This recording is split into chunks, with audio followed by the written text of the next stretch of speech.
ਬਸ ਤੁਹਾਡੇ ਲੀਜੇਂਡਰ ਬਹੁਪਦ ਨੂੰ ਯਾਦ ਕਰਨ ਲਈ 1/2 ਦਾ ਸਕੁਏਅਰ ਰੂਟ ਨਹੀਂ ਸੀ। ਦਾ ਫੀ 1/2 ਦਾ ਸਕੁਏਅਰ ਰੂਟ ਨਹੀਂ ਸੀ। ਪੀ 3 ਦਾ ਸਕੁਏਅਰ ਰੂਟ x ਦੇ 2 ਗੁਣਾ ਨਹੀਂ ਸੀ। ਥੋੜਾ ਵੱਖਰਾ ਕੁਝ ਨਾਰਮਲਾਈਜੇਸ਼ਨ ਅੰਤਰ ਹੈ, ਪਰ ਇਹ ਨਿਸ਼ਚਿਤ ਤੌਰ ਤੇ x ਪੀ 2 3 ਕੋਸ ਦਾ ਅੱਧਾ ਹੈ 3x ਸਕੁਏਅਰ ਮਾਈਨਸ 1। ਜੇ ਤੁਸੀਂ ਕਾਸ ਥੀਟਾ ਨੂੰ x ਕਹੋ ਤਾਂ ਉੱਥੇ ਰੂਟ ਫੀ ਬਾਏ 2 ਸਾਹਮਣੇ ਅਤੇ ਵਿਚਕਾਰ ਵੀ ਹੋਵੇ। ਇਸ ਲਈ ਕੁੱਲ ਨਾਰਮਲਾਈਜੇਸ਼ਨ ਦਾ ਕੁਝ ਮੇਲ ਨਹੀਂ ਹੈ। ਪਰ ਤੁਹਾਨੂੰ ਇਹ ਵੀ ਪਤਾ ਹੋਣਾ ਚਾਹੀਦਾ ਹੈ, ਲੀਜੇਂਡਰ ਪੋਲੀਨੋਮੀਅਲ ਸੰਤੁਸ਼ਟ ਕਰਨ ਦੀ ਕੰਡੀਸ਼ਨ ਸਿਰਫ ਇੱਕ ਨਹੀਂ ਹੈ।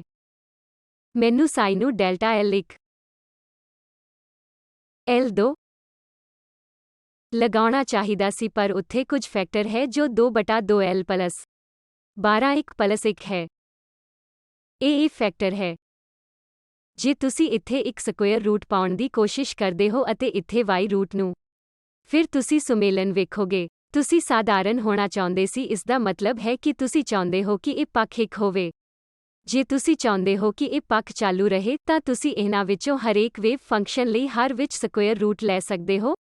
ਇਸ ਲਈ ਤੁਸੀਂ ਆਪਣੇ ਫੀ L ਨੂੰ ਸਧਾਰਨ ਦੁਆਰਾ ਤੁਹਾਡੇ PLS ਨਾਲ ਸੰਬੰਧਿਤ ਲੱਭੋਗੇ। ਇਸ ਲਈ ਤੁਸੀਂ ਪੜਤਾਲ ਕਰ ਸਕਦੇ ਹੋ, ਉਹ x ਦਾ ਫੀ n ਅਸਲ ਵਿੱਚ 2n ਪਲਸ 1/2 Pn x ਦਾ ਰੂਟ ਹੋਵੇਗਾ। ਇਸ ਲਈ ਅਗਲਾ ਸਵਾਲ ਹੈ, ਹਰਮਾਈਟ ਬਹੁਪਦ ਰੇਂਜ ਜਿਸ ਵਿੱਚ ਇਹ ਕਾਰਜ ਲਿਖੇ ਗਏ ਹਨ x ਤੇ ਦੇ ਕਾਰਜ, ਉਹ ਰੇਂਜ ਅਸੀਂ ਪਹਿਲਾਂ ਹੀ ਚਰਚਾ ਕਰ ਚੁੱਕੇ ਹਾਂ, -ਇਨਫਿਨਿਟੀ ਤੋਂ +ਇਨਫਿਨਿਟੀ ਤੱਕ। ਫਿਰ ਮੁਸ਼ਕਿਲ ਹੈ, ਜੇ ਮੈਂ ਇਹ ਬਹੁਪਦ ਲਿਖਦਾ ਹਾਂ ਪਲਸ ਜਾਂ -ਇਨਫਿਨਿਟੀ ਤੇ ਇਹ ਬਹੁਪਦ ਉੱਡ ਜਾਣਗੇ। x ਦੀ ਪਾਵਰ ਲਈ 15 ਤੇ x ਪਲਸ ਇਨਫਿਨਿਟੀ ਜਾਂ -ਇਨਫਿਨਿਟੀ ਸਕੁਏਅਰ ਦੇ ਬਰਾਬਰ ਬਹੁਤ ਵੱਡਾ ਹੋਵੇਗਾ।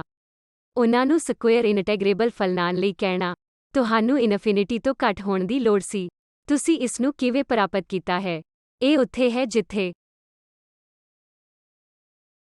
ਤੁਸੀਂ ਇਹ ਭਾਰ ਫੈਕਟਰ ਪਾਉਣ ਦੀ ਕੋਸ਼ਿਸ਼ ਕਰਦੇ ਹੋ। ਸਿਰਫ ਦੀ ਬਜਾਏ ਬਿਨਾਂ ਸੋਚੇ ਸਮਝੇ ਕਹਾਵਤ ਕਾਰਜਾਂ ਵਿਚਕਾਰ ਔਰਥੋਗੋਨੈਲਿਟੀ ਕੰਡੀਸ਼ਨ। ਤੁਹਾਨੂੰ ਇਸ ਤੇ ਸਮਕਲਨ ਕਰਨ ਦੀ ਲੋੜ ਹੈ। ਭਾਰਿਤ dx ਇਸ ਲਈ dw ਅਸਲ ਵਿੱਚ ਲੋੜ ਪਵੇਗੀ ਤਾਂ ਜੋ ਇਹ ਸਕੁਏਅਰ ਦੇ ਸਮਕਲਨ ਕਾਰਜਾਂ ਨਾਲ ਸੰਬੰਧਿਤ ਹੋਵੇ, ਅਤੇ ਤੁਸੀਂ ਇਸ ਭਾਰ ਨੂੰ e ਤੋਂ -x dx ਦੇ ਵਰਗ ਤੱਕ ਲੈ ਜਾ ਸਕਦੇ ਹੋ। ਇਸ ਲਈ ਇਹ ਔਰਥੋਗੋਨੈਲਿਟੀ ਕੰਡੀਸ਼ਨ ਜਿਸ ਦਾ ਅਸੀਂ ਅਧਿਐਨ ਕਰਦੇ ਹਾਂ, ਭਾਰ ਫੈਕਟਰ ਦੇ ਨਾਲ -x ਵਰਗ dx ਹੈ। ਅਤੇ ਜੇ ਤੁਸੀਂ ਜਾਣਾ ਚਾਹੁੰਦੇ ਹੋ ਤਾਂ ਇਹ ਬਹੁਤ ਮਹੱਤਵਪੂਰਨ ਹੈ। f a ਤੋਂ b ਤੱਕ ਹੈ, ਤੁਹਾਨੂੰ ਇਸ ਭਾਰ ਫੈਕਟਰ ਦੀ ਲੋੜ ਨਹੀਂ ਹੈ। ਪਰ ਜੇ a ਅਤੇ b ਇਨਫਿਨਿਟੀ ਹਨ, ਤੁਹਾਨੂੰ ਸਾਵਧਾਨ ਰਹਿਣ ਦੀ ਲੋੜ ਹੈ। ਤੁਹਾਨੂੰ ਇੱਕ ਡੈਂਪਿੰਗ ਫੈਕਟਰ ਲਗਾਉਣ ਦੀ ਲੋੜ ਹੈ। ਇਸ ਲਈ ਕਿ ਸਕੁਏਅਰ ਇਨਟੈਗਰੇਬਲ ਕੰਡੀਸ਼ਨ ਸੰਤੁਸ਼ਟ ਹੈ। ਇਸੇ ਤਰ੍ਹਾਂ ਲੈਗਰ ਬਹੁਪਦ ਜੋ ਤੁਸੀਂ ਹਾਈਡਰੋਜਨ ਏਟਮ ਵਿੱਚ ਦੇਖਣਾ ਸ਼ੁਰੂ ਕਰੋਗੇ, ਤੁਸੀਂ ਉਹ ਜਾਣਦੇ ਹੋ, ਇਹ ਰੇਡੀਅਲ ਕੋਆਰਡੀਨੇਟ ਹੈ। ਅਤੇ ਰੇਡੀਅਲ ਕੋਆਰਡੀਨੇਟ ਸਿਰਫ 0 ਤੋਂ ਇਨਫਿਨਿਟੀ ਤੱਕ ਜਾ ਰਿਹਾ ਹੈ। ਕੂਲੰਬ ਵਿੱਚ ਸੰਭਾਵਨਾਵਾਂ। ਇਸ ਲਈ ਤੁਹਾਡੇ ਕੋਲ ਹੈ ਇੱਕ ਤੁਲ। ਇਸ ਲਈ ਇੱਕ ਹੋਰ ਪੋਲੀਨੋਮੀਅਲ ਹੈ ਜਿਸ ਨੂੰ ਲੈਗਰ ਪੋਲੀਨੋਮੀਅਲ ਕਿਹਾ ਜਾਂਦਾ ਹੈ। ਪਰ ਇੱਥੇ ਇਹ ਨਵਾਂ ਭਾਰ ਫੈਕਟਰ ਹੈ ਕਿਉਂਕਿ ਇਹ ਧਿਆਨ ਰੱਖੇਗਾ ਤੁਸੀਂ ਸਿਰਫ ਪੋਜ਼ਿਟਿਵ ਤੇ ਹੋ, x ਤੁਰਾ। ਤੁਸੀਂ ਇਸ ਭਾਰ ਫੈਕਟਰ ਨੂੰ dx ਤੋਂ -x ਤੱਕ ਰੱਖ ਸਕਦੇ ਹੋ। ਇਸ ਲਈ ਤੁਸੀਂ ਜੋ ਕਹੋਗੇ ਕਿ ਆਰੇਨ ਦਾ ਸਬੰਧ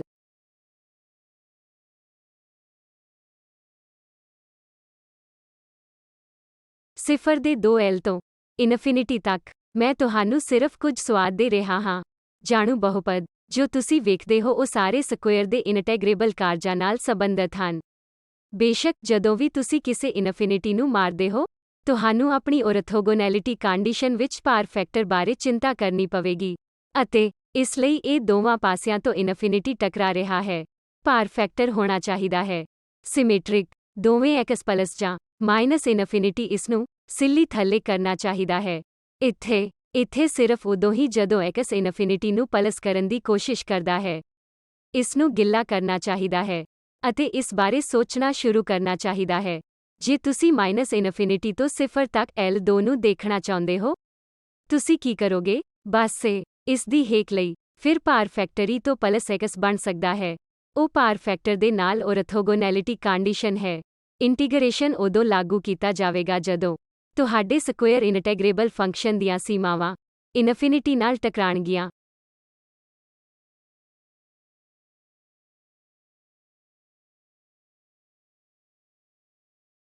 ਅਗਲੀ ਚੀਜ਼ ਜੋ ਮੈਂ ਅੱਗੇ ਵਧਣਾ ਚਾਹੁੰਦਾ ਹਾਂ ਉਹ ਹੈ ਉਹ ਕਾਰਜ ਜੋ ਪੀਰੀਓਡਿਕ ਹੋ ਸਕਦੇ ਹਨ। ਇਹ ਪੀਰੀਓਡਿਕ ਦਾ ਅਰਥ ਕੀ? ਇਸੇ ਤਰ੍ਹਾਂ ਦੀ ਲੈ ਉੱਥੇ ਹੋਵੇਗੀ। ਤੁਸੀਂ ਸਿਫਰ ਤੋਂ ਲੈ ਕੇ L ਤੋਂ 2L ਤੱਕ ਜਾਂਦੇ ਹੋ, ਉੱਥੇ ਇੱਕੋ ਲੈ ਹੈ। ਇਸ ਤਰ੍ਹਾਂ, ਤੁਸੀਂ ਇਸ ਨੂੰ ਕਿਵੇਂ ਪਰਿਭਾਸ਼ਿਤ ਕਰਦੇ ਹੋ? ਕੀ ਤੁਸੀਂ ਇਹਨੂੰ x ਪਲਸ r ਦੇ ਬਰਾਬਰ x ਦੇ f ਦੇ ਫੰਕਸ਼ਨ ਵਜੋਂ ਕਹਿੰਦੇ ਹੋ? r ਕਿੱਥੇ ਹੈ? r ਕਦਮਾਂ ਤੋਂ ਬਾਅਦ, ਦੁਬਾਰਾ ਜਦੋਂ ਤੁਸੀਂ ਇਸ ਨੂੰ ਬਰਾਬਰ ਹੋਵੇਗਾ। ਕਮਰੇ ਦੀਆਂ ਟਾਈਲਾਂ ਲਓ। ਹਰੇਕ ਟਾਈਲ ਜੇ ਇਹ ਇੱਕੋ ਜਿਹੀ ਹੈ ਤਾਂ ਤੁਸੀਂ ਟਾਈਲ ਨਾਲ ਕੰਮ ਕਰ ਸਕਦੇ ਹੋ। ਅਗਲਾ ਵੀ ਇਸ ਤਰ੍ਹਾਂ ਹੋਵੇਗਾ। ਤਾਂ ਫਿਰ ਤੁਸੀਂ ਇਸ ਕੰਡੀਸ਼ਨ ਨੂੰ ਕਿਵੇਂ ਅੰਦਰ ਰੱਖਦੇ ਹੋ? ਤੁਸੀਂ ਇਸ ਅਵਸਥਾ ਨੂੰ ਰੱਖਣ ਦੀ ਕੋਸ਼ਿਸ਼ ਕਰਦੇ ਹੋ, x ਪਲਸ r ਦੇ ਬਰਾਬਰ x ਦਾ f ਤੁਹਾਨੂੰ ਮਜਬੂਰ ਕਰੇਗਾ ਕਿ ਤੁਹਾਡੇ ਕੋਲ ਇਹ ਹੋਣਾ ਚਾਹੀਦਾ ਹੈ ਪਾਈ r ਦੁਆਰਾ ਪਾਪ mpx, ਕਿਉਂਕਿ ਜਦੋਂ ਤੁਸੀਂ x ਤੋਂ x ਪਲਸ r ਲੈਂਦੇ ਹੋ, ਫਿਰ ਤੁਹਾਨੂੰ ਉਸੇ ਥਾਂ ਤੇ ਵਾਪਸ ਜਾਣਾ ਚਾਹੀਦਾ ਹੈ। ਅਤੇ ਇਸੇ ਤਰ੍ਹਾਂ ਇੱਥੇ ਵੀ, ਕੀ ਇਹ ਉੱਥੇ ਕੋਈ ਦੋ ਫੈਕਟਰ ਹੈ? ਇਸ ਲਈ ਮੈਂ ਤੁਹਾਨੂੰ ਸਿਰਫ ਇੱਕ ਸਵਾਦ ਦੇ ਰਿਹਾ ਹਾਂ ਜੋ ਤੁਹਾਨੂੰ ਲਿਖਣਾ ਪਵੇਗਾ।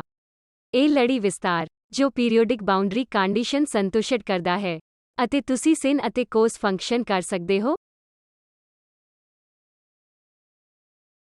ਮੰਨ ਲਓ ਕਿ ਤੁਸੀਂ x ਤੋਂ x ਪਲਸ r ਲੈਂਦੇ ਹੋ।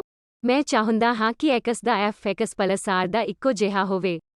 ਇਸ ਲਈ ਤੁਹਾਨੂੰ ਇਹ ਯਕੀਨੀ ਬਣਾਉਣ ਦੀ ਲੋੜ ਹੈ ਕਿ ਸ਼ਾਇਦ ਤੁਹਾਨੂੰ ਇਹ ਦੋ ਫੈਕਟਰ ਲਗਾਉਣਾ ਪਵੇਗਾ। ਹੋ ਸਕਦਾ ਹੈ ਕਿ ਮੈਂ ਦੋ ਫੈਕਟਰ ਨੂੰ ਛੱਡ ਦਿੱਤਾ ਹੋਵੇ। ਜੇ ਮੇਰੇ ਕੋਲ ਦੋ ਫੈਕਟਰ ਹੋਣ, sin ਫੰਕਸ਼ਨ ਅਤੇ cos ਫੰਕਸ਼ਨ, ਤੁਸੀਂ ਇਹ ਫੋਰੀਅਰ ਸੀਰੀਜ਼ ਕਈ ਮਾਮਲਿਆਂ ਵਿੱਚ ਕਰਦੇ ਹੋ। ਅਤੇ ਜੇ ਤੁਹਾਡੇ ਕੋਲ ਇਹ ਪੀਰੀਓਡਿਕ ਫੰਕਸ਼ਨ ਹੋਵੇ, ਇਹ ਵਿਸਤਾਰ ਕੁਝ ਕਿਤੇ ਘੰਟੀ ਵਜਾਉਂਦਾ ਹੈ। ਇਹ ਉਹ ਹੈ ਜੋ ਅਸੀਂ ਕਰ ਰਹੇ ਹਾਂ ਜਦੋਂ ਵੀ ਅਸੀਂ ਕੋਈ ਮਨਮਰਜ਼ੀ ਦਾ ਫੰਕਸ਼ਨ ਕਰਦੇ ਹਾਂ। ਲੀਜੈਂਡਰ ਫੰਕਸ਼ਨ ਵਿੱਚ ਇਹ ਲੀਨੀਅਰ ਕੰਬੀਨੇਸ਼ਨ ਹੈ ਆਧਾਰ ਅਵਸਥਾਵਾਂ ਦਾ। ਕੋਈ ਵੀ ਮਨਮਰਜ਼ੀ ਦਾ ਫੰਕਸ਼ਨ ਆਧਾਰ ਅਵਸਥਾਵਾਂ ਦਾ ਇਹ ਰੇਖਿਕ ਲੀਨੀਅਰ ਕੰਬੀਨੇਸ਼ਨ ਹੋਵੇਗਾ। ਮੈਂ ਇੱਥੇ ਮਸ਼ੀਨੀ ਢੰਗ ਨਾਲ ਜੋ ਪਾਇਆ ਹੈ। ਕੀ ਤੁਸੀਂ ਆਤਮਾ ਨੂੰ ਦੇਖ ਰਹੇ ਹੋ? ਯਾਨੀ ਇਹ ਹਮੇਸ਼ਾ ਹੁੰਦਾ ਹੈ ਜੇ ਤੁਹਾਡੇ ਕੋਲ ਆਧਾਰ ਫੰਕਸ਼ਨ ਦਾ ਇੱਕ ਸਮੂਹ ਹੈ। ਤੁਸੀਂ ਕੋਈ ਵੀ ਮਨਮਰਜ਼ੀ ਦਾ ਫੰਕਸ਼ਨ ਲਿਖ ਸਕਦੇ ਹੋ। ਇਹ ਲੀਨੀਅਰ ਸੁਮੇਲਾਂ ਵਜੋਂ, ਜਿੱਥੇ ਕੁਝ ਕੋਐਫੀਸ਼ੀਐਂਟ, ਕੁਝ ਅਦਿਸ਼ ਕੋਐਫੀਸ਼ੀਐਂਟ ਅਲਫਾ m ਅਤੇ ਬੀਟਾ m ਦੇ ਨਾਲ ਇੱਥੇ ਮੈਂ ਲਿਆ ਹੈ। ਆਧਾਰ ਕਾਰਜ sin ਕਾਰਜਾਂ ਅਤੇ cos ਕਾਰਜਾਂ ਵਜੋਂ ਕੰਮ ਕਰਦਾ ਹੈ। ਇਸ ਦੇ ਨਾਲ, ਅਸਲ ਵਿੱਚ ਇੱਥੇ ਇਹ ਦੋ ਹੋਣੇ ਚਾਹੀਦੇ ਹਨ, ਅਤੇ m ਇਸ ਤੋਂ ਜਾ ਰਿਹਾ ਹੈ। ਪੋਜ਼ਿਟਿਵ ਮੁੱਲ, ਪੋਜ਼ਿਟਿਵ ਕਿਉਂ? ਸਾਡੇ ਕੋਲ ਨੈਗੇਟਿਵ ਮੁੱਲ ਕਿਉਂ ਨਹੀਂ ਹੋ ਸਕਦੇ? sin ਦੇ ਕਾਰਜਾਂ ਅਤੇ cos ਕਾਰਜਾਂ ਲਈ ਇਹ ਅਸਲ ਵਿੱਚ ਕੋਈ ਮਾਇਨੇ ਨਹੀਂ ਰੱਖਦਾ। ਪਰ ਤੁਸੀਂ ਇਹਨੂੰ ਸਮਤੁਲਤਾ ਨਾਲ ਵੱਖਰੇ ਤਰੀਕੇ ਨਾਲ ਲਿਖ ਸਕਦੇ ਹੋ। ਬਰਾਬਰ ਦਾ ਤਰੀਕਾ ਕੀ ਹੈ? ਇਸ ਲਈ ਤੁਸੀਂ ਇਹਨੂੰ ਲਿਖ ਸਕਦੇ ਹੋ e ਦੀ ਪਾਵਰ ਨੂੰ 2inx by r 2pixv।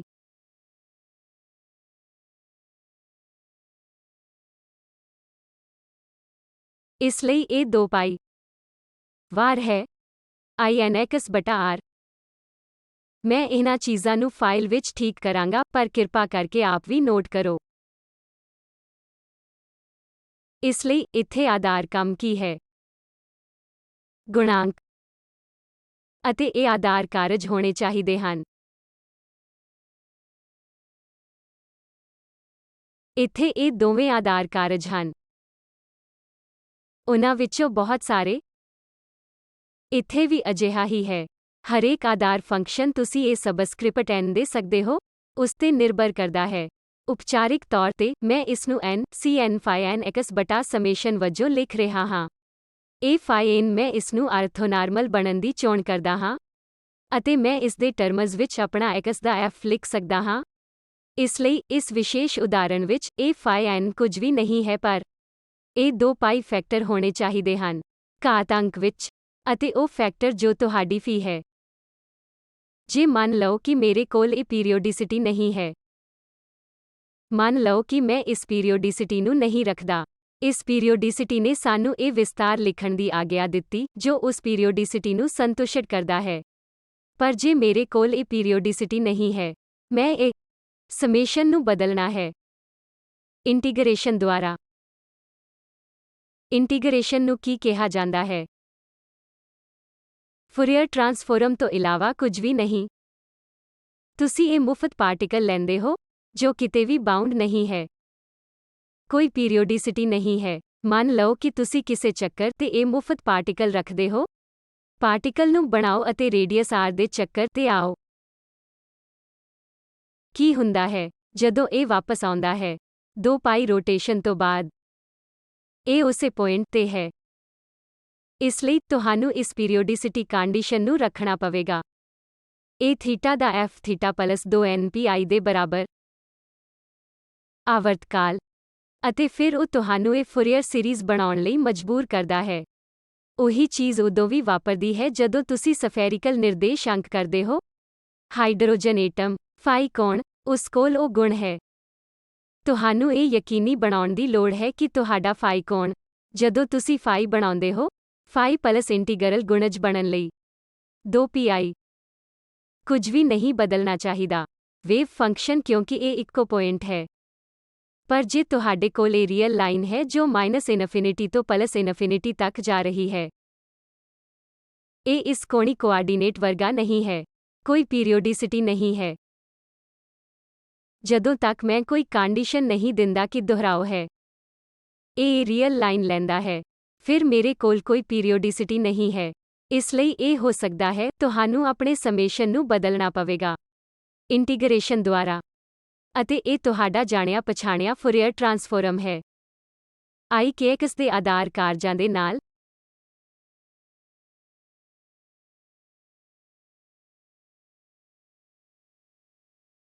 ਅਤੇ ਤੁਹਾਡਾ cn ਐਨਾਲਾਗ k ਦਾ ਤੁਹਾਡੀ ਫੋਰੀਅਰ ਟ੍ਰਾਂਸਫਾਰਮ ਭਾਗਾਂ f ਦੀ ਟਿਲਡਾ। ਜੇ ਤੁਸੀਂ ਅੰਦਰ ਰੱਖਣ ਦੀ ਕੋਸ਼ਿਸ਼ ਕਰਦੇ ਹੋ ਤਾਂ ਕੋਈ ਪੀਰੀਓਡਿਸਿਟੀ ਨਹੀਂ ਹੈ। x ਦਾ f ਅਤੇ x ਪਲਸ r ਦਾ f ਸੰਬੰਧਿਤ ਨਹੀਂ ਹਨ। ਦੇਖੋ ਕਿ ਤੁਸੀਂ ਇਸ ਨੂੰ ਸਮੇਸ਼ਨ ਦੀ ਇਹ ਫਾਈਨਾਈਟ ਲੜੀ ਵਜੋਂ ਰੱਖਣ ਦੀ ਕੋਸ਼ਿਸ਼ ਕਰਦੇ ਹੋ। ਇਹ ਪੀਰੀਓਡਿਸਿਟੀ ਇਸ ਆਧਾਰ ਕਾਰਜਾਂ ਨਾਲ ਵਾਪਰੇਗੀ, ਭਾਵੇਂ ਇਸ ਆਧਾਰ ਕਾਰਜਾਂ ਨਾਲ। ਜੇ ਤੁਸੀਂ ਕੋਈ ਪੀਰੀਓਡਿਸਿਟੀ ਨਹੀਂ ਚਾਹੁੰਦੇ, ਇਸ ਵਿੱਚ ਕੋਈ ਪੀਰੀਓਡਿਸਿਟੀ ਨਹੀਂ ਹੈ। ਇਸ ਬਾਰੇ ਸੋਚੋ ਤਾਂ ਜੋ ਇਹ ਦੇਖਣ ਦਾ ਤਰੀਕਾ ਹੈ। ਫਾਈਨਾਈਟ ਸੀਰੀਜ਼ ਸਮੇਸ਼ਨ ਜੋ ਪੀਰੀਓਡਿਕ ਕਾਰਜਾਂ ਲਈ ਇਹ ਫੋਰੀਅਰ ਸੀਰੀਜ਼ ਹੈ। ਅਤੇ ਨੰਬਰ ਲਈ ਪੀਰੀਓਡਿਕ ਕਾਰਜਾਂ ਨੂੰ ਲਿਖ ਸਕਦੇ ਹਾਂ। ਤੁਸੀਂ ਇਸ ਨੂੰ ਫੋਰੀਅਰ ਨਾਲ ਬਦਲੋਗੇ। k ਦਾ f ਟਿਲਡਾ ਕੀ ਹੈ? ਜਿਵੇਂ ਕਿ ਇੱਥੇ ਜੇ ਮੈਂ ਪੁੱਛਦਾ ਹਾਂ ਕਿ cn ਕੀ ਹੈ, ਤੁਸੀਂ ਕੀ ਕਰੋਗੇ? ਤੁਸੀਂ ਇੰਟੀਗਰੇਟ ਕਰੋਗੇ ਇਸ ਦੇ ਸਟਾਰ f ਨਾਲ। ਇੱਥੇ ਵੀ ਉਹੀ ਚੀਜ਼ ਹੈ।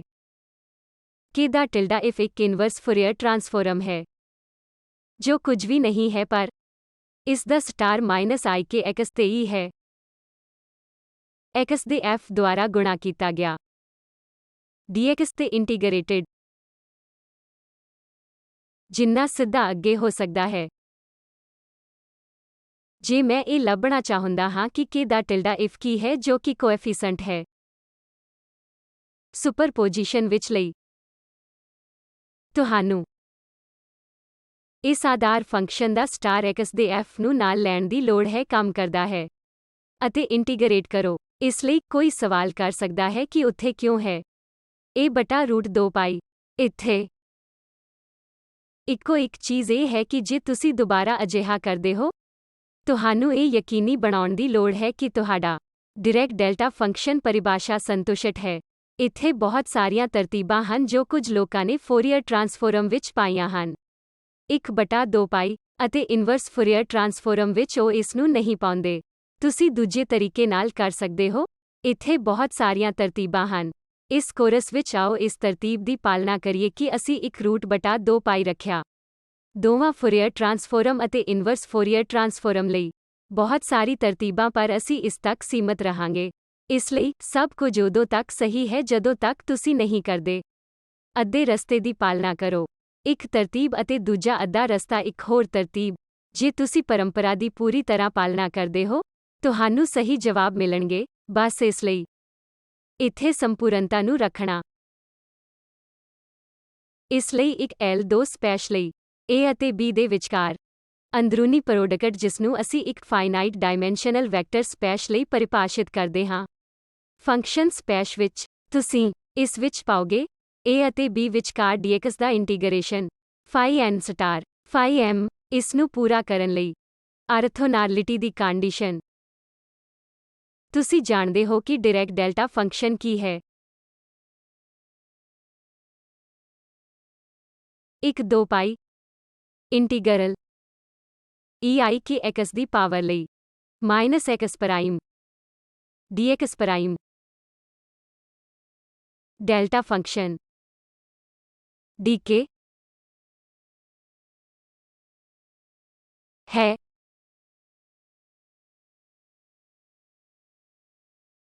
ਕੀ ਇਹ ਸਹੀ ਹੈ? ਮੈਨੂੰ ਇਸ ਗੁਣ ਨੂੰ ਸੰਤੁਸ਼ਟ ਕਰਨ ਦੀ ਲੋੜ ਹੈ। ਜਦੋਂ ਮੈਂ x ਦਾ ਫੰਕਸ਼ਨ ਲੈਂਦਾ ਹਾਂ, k ਦਾ ਇੰਟੀਗਰਲ ਹੈ k ਦਾ ਟਿਲਡਾ f ei ਕੇ x ਦੀ ਪਾਵਰ ਨੂੰ।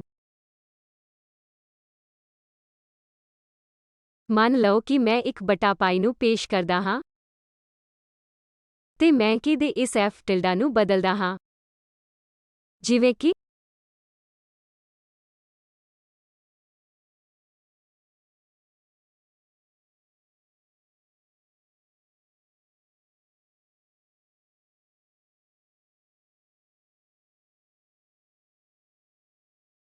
ਜਦੋਂ ਤੁਹਾਡੇ ਕੋਲ ਇਹ ਵੀ ਹੁੰਦਾ ਹੈ e ਨੂੰ i ਕੇ x ਤੱਕ ਅਤੇ ਇੱਕ ਰੂਟ 2 ਪਾਈ ਪਹਿਲਾਂ ਹੀ ਇੱਥੇ ਸੀ। ਮੈਨੂੰ ਨਹੀਂ ਪਤਾ ਕਿ ਮੈਨੂੰ ਇੱਥੇ ਕੀ ਰੱਖਣਾ ਚਾਹੀਦਾ ਹੈ।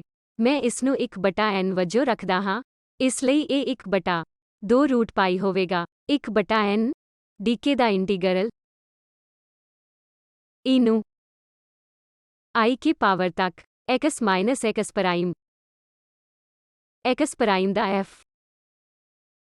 ਮੈਂ ਚਾਹੁੰਦਾ ਹਾਂ ਕਿ ਖੱਬੇ ਹੱਥ ਪਾਸੇ ਉਸੇ ਤਰ੍ਹਾਂ ਹੋਵੇ ਜਿਵੇਂ ਸੱਜੇ ਪਾਸੇ, ਤੇ ਇਹ ਮੈਨੂੰ ਇਸ ਦੀ ਚੋਣ ਕਰਨ ਲਈ ਮਜਬੂਰ ਕਰਦਾ ਹੈ। ਕੁਝ ਥਾਵਾਂ ਜੋ ਉਹਨਾਂ ਨੇ ਇੱਥੇ 2 ਪਾਈ ਦੀ ਵਰਤੋਂ ਕੀਤੀ ਹੋਵੇਗੀ। ਅਤੇ ਫਿਰ ਇਨਵਰਸ ਫੋਰੀਅਰ ਟ੍ਰਾਂਸਫਾਰਮ ਨਾਰਮਲਾਈਜੇਸ਼ਨ 1 ਹੋਵੇਗਾ। ਇਸ ਲਈ ਇਸ ਦਾ ਭਾਵ n ਹੋਣਾ ਚਾਹੀਦਾ ਹੈ। ਇਹ ਜਾਣੀ ਜਾਂਦੀ ਪਰਿਭਾਸ਼ਾ ਹੈ। ਇਸ ਦੀ ਅਸੀਂ ਉਲੰਘਣਾ ਨਹੀਂ ਕਰਨਾ ਚਾਹੁੰਦੇ। ਇਹ ਹੈ ਡਾਇਰੈਕਟ ਡੈਲਟਾ ਫੰਕਸ਼ਨ ਪਰਿਭਾਸ਼ਾ। ਅਸਲ ਵਿੱਚ ਮਾਈਨਸ ਇਨਫਿਨਿਟੀ ਤੋਂ ਲੈ ਕੇ ਪਲਸ ਇਨਫਿਨਿਟੀ ਤੱਕ dx ਪ੍ਰਾਈਮ ਹੈ। ਇਸ ਲਈ ਤੁਹਾਨੂੰ dx ਪ੍ਰਾਈਮ ਬਟਾ ਇੰਟੀਗਰਲ ਕਰਨਾ ਪਵੇਗਾ। ਇਹ ਤੁਹਾਨੂੰ ਇਹ ਡੈਲਟਾ ਫੰਕਸ਼ਨ ਦੇਵੇਗਾ। ਇਹ ਹੈ x ਮਾਈਨਸ x ਪ੍ਰਾਈਮ ਦਾ ਡੈਲਟਾ ਅਤੇ ਫਿਰ integral ਬਟਾ dx prime x prime ਦਾ f ਉਹ x ਬਣ ਜਾਵੇਗਾ। n ਪ੍ਰਦਾਨ ਕੀਤਾ ਗਿਆ n ਰੂਟ 2 ਪਾਈ ਹੈ। ਇਹ ਡੈਲਟਾ ਫੰਕਸ਼ਨ ਜੋ ਮੈਂ ਲਿਖਿਆ ਹੈ ਉਹ ਇਸ ਲਈ ਹੈ ਕਿਉਂਕਿ n ਰੂਟ ਪਾਈ ਹੈ। ਇਸ ਲਈ ਅਸੀਂ ਇਹ ਤਰਤੀਬ ਦੀ ਪਾਲਣਾ ਕਰਨ ਜਾ ਰਹੇ ਹਾਂ ਜਿੱਥੇ ਅਸੀਂ ਫੋਰੀਅਰ ਟ੍ਰਾਂਸਫਾਰਮ ਲਈ 1/2 ਪਾਈ ਰੱਖਾਂਗੇ। ਇਨਵਰਸ ਫੋਰੀਅਰ ਟ੍ਰਾਂਸਫਾਰਮ ਲਈ ਰੂਟ ਪਾਈ। ਕੁਝ ਕਿਤਾਬਾਂ ਜੇ ਤੁਸੀਂ ਜਾ ਕੇ ਦੇਖੋ, ਫੋਰੀਅਰ ਟ੍ਰਾਂਸਫਾਰਮ ਲਈ ਉਹਨਾਂ ਕੋਲ 2 ਪਾਈ ਹੋਵੇਗੀ। ਇਹ ਇਨਵਰਸ ਫੋਰੀਅਰ ਟ੍ਰਾਂਸਫਾਰਮ ਨਾਰਮਲਾਈਜੇਸ਼ਨ ਨਹੀਂ ਹੋਵੇਗੀ। ਅੰਤ ਵਿੱਚ ਠੀਕ ਹੈ ਅਤੇ ਸੱਜੇ ਪਾਸੇ ਨਾਲ ਮਿਲਣਾ ਚਾਹੀਦਾ ਹੈ। ਇਹ ਨਾਰਮਲਾਈਜੇਸ਼ਨ ਸਿਰਫ ਇਹ ਸੁਵਿਧਾਜਨਕ ਨਾਰਮਲਾਈਜੇਸ਼ਨ ਹੈ ਜਿੱਥੇ ਮੈਨੂੰ ਯਾਦ ਰੱਖਣ ਦੀ ਲੋੜ ਹੈ ਕਿਉਂਕਿ ਇਨਵਰਸ ਲਈ ਮੈਨੂੰ ਪਾਉਣਾ ਚਾਹੀਦਾ ਹੈ ਜਾਂ ਨਹੀਂ ਪਾਉਣਾ ਚਾਹੀਦਾ। ਜੇ ਮੈਂ ਉਹੀ ਨਾਰਮਲਾਈਜੇਸ਼ਨ ਰੱਖਦਾ ਹਾਂ ਤਾਂ ਮੈਨੂੰ ਉਹ ਸ਼ੱਕ ਨਹੀਂ ਹੁੰਦਾ। ਫੋਰੀਅਰ ਅਤੇ ਇਨਵਰਸ ਫੋਰੀਅਰ ਟ੍ਰਾਂਸਫਾਰਮ ਦੋਵਾਂ ਲਈ ਬਦਲੋ। ਇਹ ਉਹ ਤਰਤੀਬ ਹੈ ਜਿਸ ਦੀ ਮੈਂ ਪਾਲਣਾ ਕਰਨ ਜਾ ਰਿਹਾ ਹਾਂ। ਇਸ ਲਈ ਸੰਪੂਰਨਤਾ ਤਰਤੀਬ ਕੀ ਹੈ? Finite dimensional vector space. ਅਸੀਂ ਇਹ ਬਾਹਰੀ ਪ੍ਰੋਡਕਟ ਕੀਤਾ ਹੈ। phi n ਦੀ ਨਾਲ phi m ਆਈਡੈਂਟਿਟੀ ਹੈ। ਇਸ ਪਾਸੇ ਕੀ ਹੋਵੇਗਾ? ਮੈਨੂੰ n ਤੇ ਇਹ ਸਮੇਸ਼ਨ ਹੋਣਾ ਚਾਹੀਦਾ ਹੈ ਅਤੇ ਇਹ ਆਈਡੈਂਟਿਟੀ ਬਿਲਕੁਲ ਡੈਲਟਾ n ਦੀ ਤਰ੍ਹਾਂ। ਇਹ ਕੀ ਹੋਵੇਗਾ? ਬਦਲ ਜਾਵੇਗਾ। phi ns।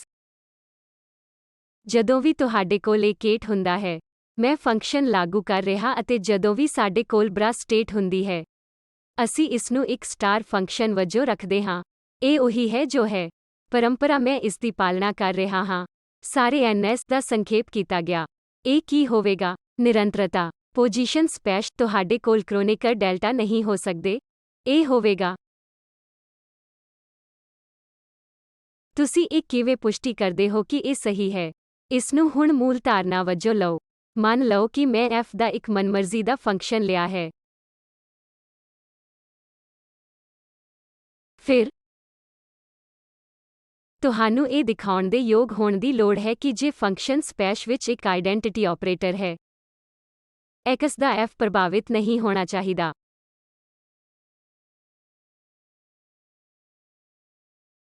ਆਓ ਅਸੀਂ ਅਜਿਹਾ ਕਰੀਏ। ਜਾਂਚ ਕਿਵੇਂ ਕਰਨੀ ਹੈ? ਉਹ ਫੰਕਸ਼ਨ ਸਪੈਸ਼ ਵਿੱਚ ਇਹ ਇੱਕ ਆਈਡੈਂਟਿਟੀ ਆਪਰੇਟਰ ਹੈ, ਇਸ ਲਈ ਮਨਮਰਜ਼ੀ ਅਵਸਥਾ ਸਾਈ। ਬਸ ਯਾਦ ਕਰਨ ਲਈ ਆਧਾਰ ਅਵਸਥਾਵਾਂ ਦੀ ਸੁਪਰਪੋਜ਼ਿਸ਼ਨ Cn ਨੂੰ ਅੰਦਰੂਨੀ ਪ੍ਰੋਡਕਟ ਦੁਆਰਾ ਦਿੱਤਾ ਜਾਂਦਾ ਹੈ ਫਾਈ n ਸਾਈ ਨਾਲ। ਇਸ ਲਈ ਫੰਕਸ਼ਨ ਸਪੈਸ਼ ਵਿੱਚ ਵੀ x ਦਾ f ਤੁਸੀਂ ਇਸ ਨੂੰ ਇਸ ਤਰ੍ਹਾਂ ਲਿਖ ਸਕਦੇ ਹੋ। ਫਾਈ n ਦੀ ਸੁਪਰਪੋਜ਼ਿਸ਼ਨ x ਅਤੇ ਇੱਥੇ Cn ਕੀ ਹੈ? Cn ਨੂੰ ਇੱਕ ਅੰਦਰੂਨੀ ਪ੍ਰੋਡਕਟ ਅਵਸਥਾ ਦੁਆਰਾ ਬਦਲ ਲਿਆ ਜਾ ਸਕਦਾ ਹੈ। ਉਹ ਅੰਦਰੂਨੀ ਪ੍ਰੋਡਕਟ ਕੁਝ ਵੀ ਨਹੀਂ ਹੈ, ਪਰ ਮੈਂ ਸਿਰਫ ਇਸ ਗੱਲ ਤੇ ਨਜ਼ਰ ਰੱਖਣ ਲਈ ਇਹ x ਪ੍ਰਾਈਮ ਰੱਖਿਆ ਕਿ ਅਸੀਂ ਇਹ ਫਰਜ਼ੀ ਇੰਟੀਗ੍ਰੇਸ਼ਨ ਕਰ ਰਹੇ ਹਾਂ। ਮੈਂ ਨਹੀਂ ਚਾਹੁੰਦਾ ਕਿ ਇਸ x ਨਾਲ ਉਲਝਣ ਹੋਵੇ, ਜੋ ਪਹਿਲਾਂ ਹੀ ਇੱਥੇ ਹੈ। ਅਤੇ ਉਹ ਫਰਜ਼ੀ ਇੰਟੀਗ੍ਰੇਸ਼ਨ x ਦਾ f x ਪ੍ਰਾਈਮ ਤੇ x ਪ੍ਰਾਈਮ ਦਾ f ਹੋਵੇਗਾ ਜੋ ਜਾਣਿਆ ਜਾਂਦਾ ਹੈ।